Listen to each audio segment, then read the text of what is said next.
Hello friends, my name is Sunil Ranjan and I am an English teacher.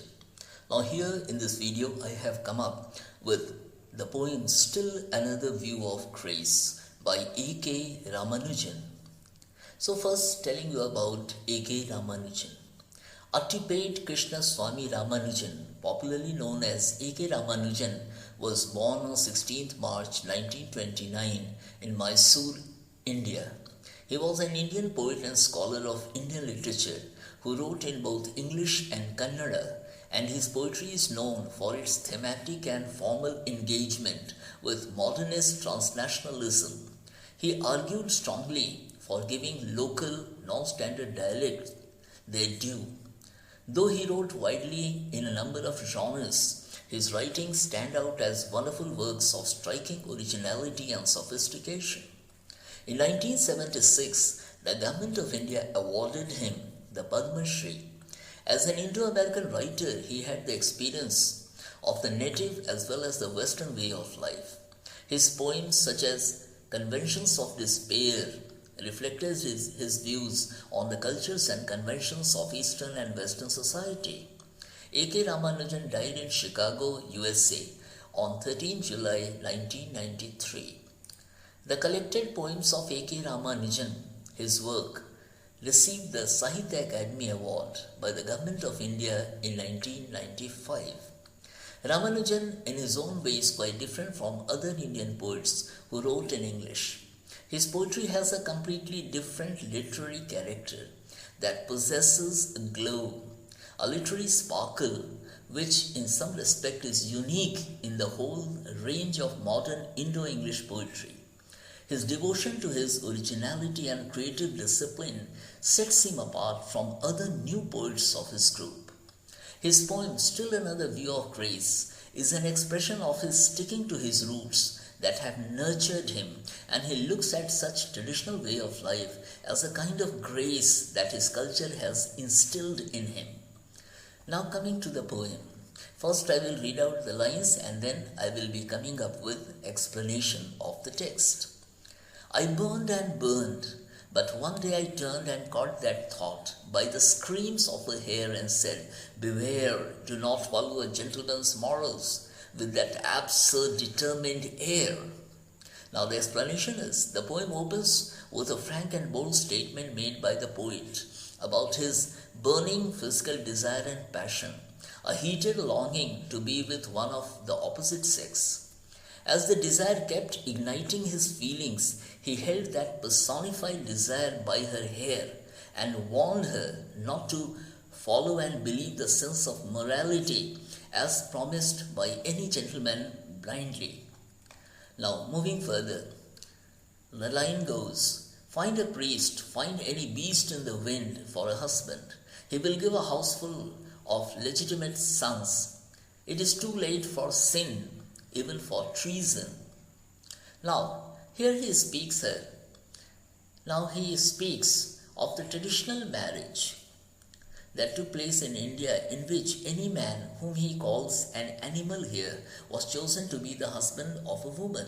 Such a man produced legitimate children as the marriage had been socially approved in the form of rituals and celebration. Even if a lady had to break her commitment and leave her lover, it was no sin to marry some other person chosen by parents and follow the tradition. Now, coming to the lines again, and I have no reason to know your kind. Bred Brahmin among singers of shivering hymns, I shudder to the bone at fingers that roam the street beyond the constable's beat. But there she stood upon that dusty road on a night-lit April mine and gave me a look. Now the poet here is charmed by the beauty of a lady in his imagination. He is in no mood to think of other considerations that go into the bonding of a relationship. He reveals his traditional identity of having been born in a Brahmin family who chanted long mantras that often frighten one to follow the traditional way of life bound by the traditional religious mantras that promise to keep the family and generations safe. The poet wonders at the sight of those who roam the streets at night to gratify their hunger for sex and escape the eyes of the police constables who are moving around and doing their duty. The poet speaks of his imagination of having seen a very charming and beautiful lady standing on a dusty road. It was a night in April with light all around when he saw her standing and looking at him. Now, coming to the lines again. Commandments crumble in my father's past. Her tumbled hair suddenly known as silk in my angry hand. I shook a little and took her behind the laws of my land. Now the explanation goes, quite interestingly, the poet admits to having lost control of himself when seeing such a beautiful lady looking at him. He forgot all he had been instructed to follow according to the tradition of the family.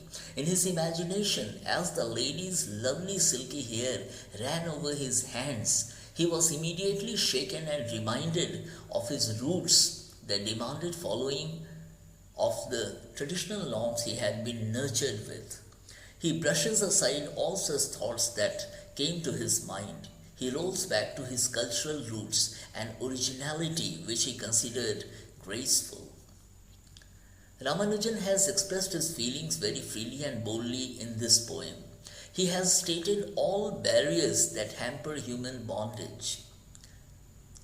He does not even spare his traditional roots when he speaks of Indian marriage, the forced formation of human bondage upon men and women through marriage. The poet expresses what he feels when a charming, beautiful woman dances on the canvas of his imagination. As poetry requires discovery of one's true self, Ramanujan explores his mind remarkably well and composes what happens to him and adds color to it through his imaginative poetic power.